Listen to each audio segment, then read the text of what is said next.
బెజవాడ దుర్గమ్మకు తెలంగాణ బంగారు బోనం సమర్పించారు. ప్రతి ఏటా ఆషాఢ మాసంలో దుర్గమ్మకు బంగారు బోనం సమర్పిస్తూ వస్తోంది భాగ్యనగర్ శ్రీ మహంకాళి ఉత్సవ కమిటీ. బంగారు బోనంతో పాటు వెండి బోనం, సారె అమ్మవారికి సమర్పించారు. ఈ సందర్భంగా మేళ తాళాలు, కోలాటాలు, భేతాల నృత్యాలతో బ్రాహ్మణ వీధిలోని జమ్మిదొడ్డి వద్ద నుంచి భారీ ఊరేగింపు నిర్వహించారు. దీనిపై మరింత సమాచారం మా ప్రతినిధి అశోక్ అందిస్తారు. ఆషాఢ ఉత్సవాలు అత్యంత వైభవంగా సాగుతున్నాయి. ఆషాఢ ఉత్సవాల్లో భాగంగా తెలంగాణ ప్రాంతం నుంచి బంగారు బోనాన్ని సమర్పించారు. భాగ్యనగర్ మహంకాళి జాతర బోనాల ఉత్సవాల ఉమ్మడి ఊరేగింపు కమిటీకి సంబంధించిన ప్రతి సంవత్సరం కూడా ఈ కమిటీ తరపున అమ్మవారికి బంగారు బోనం సమర్పిస్తారు. దాదాపుగా 17 సంవత్సరాల నుంచి ప్రతి సంవత్సరం క్రమం తప్పకుండా తెలంగాణ ప్రాంతం నుంచి బంగారు బోనాన్ని అమ్మవారికి సమర్పిస్తున్న పరిస్థితి కనిపిస్తుంది.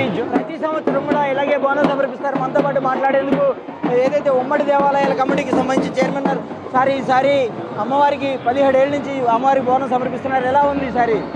17 సంవత్సరాల నుంచి ఆనవాయితీగా అమ్మవారికి బంగారు పాత్రలో నైవేద్యం సమర్పించడం ఎంతో చాలా ఆనందంగా ఉంది, ఉత్సాహంగా ఉండకూడదు.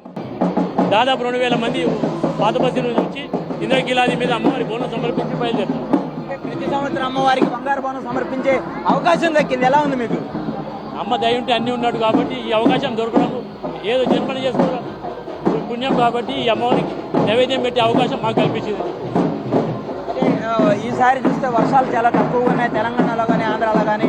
అమ్మవారిని ఏం కోరుకున్నారు ఉమ్మడి దేవాలయాల కమిటీ తరఫున?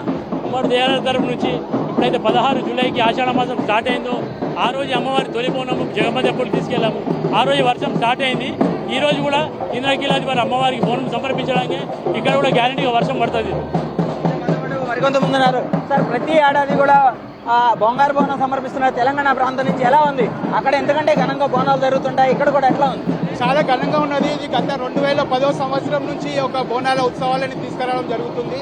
2 రాష్ట్రాలు కూడా సుభిక్షంగా ఉండాలనే సంతోషంతో ఇరు రాష్ట్ర ప్రజలు సుఖ సంతోషాలతో ఉండాలని చెప్పి బోనాల కార్యక్రమం నిర్వహించడం జరుగుతుంది. అదే 7 తారీఖు రోజు ఈ యొక్క విజయవాడ కనకదుర్గ దేవాలయం నుంచి మా పాత బస్తీకి కూడా అమ్మవారికి పట్టు వస్త్రాలని, ఓడిపియాన్ని తీసుకొని రావడం జరుగుతుంది. కాబట్టి వారికి కూడా స్వాగత పుష్పాంజలి తెలియజేస్తున్నాం. మా ప్రధాన దేవాలయాలకు వారు కూడా పట్టు వస్త్రాలు, ఓడిపియాలను తీసుకొని రావడం జరుగుతుంది. కాబట్టి వారి యొక్క దేవాలయ యొక్క ఎగ్జిక్యూటివ్ ఆఫీసర్ గారికి, చైర్మన్ గారికి అందరికీ కూడా స్వాగత పుష్పాంజలి తెలియజేస్తున్నాం. ఈ ఏడాది కూడా వర్షాలు సమృద్ధిగా పడాలని చెప్పి తెలంగాణ ప్రాంతం నుంచి బంగారు బోనం సమర్పించాము.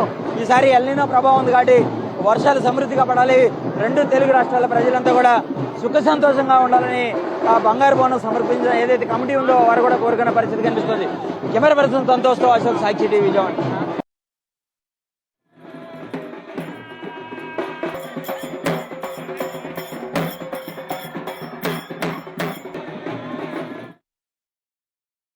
మరిన్ని అప్డేట్స్ కోసం ఛానల్ ను సబ్స్క్రైబ్ చేయండి. నోటిఫికేషన్స్ కోసం బెల్ ఐకాన్ పై క్లిక్ చేయండి.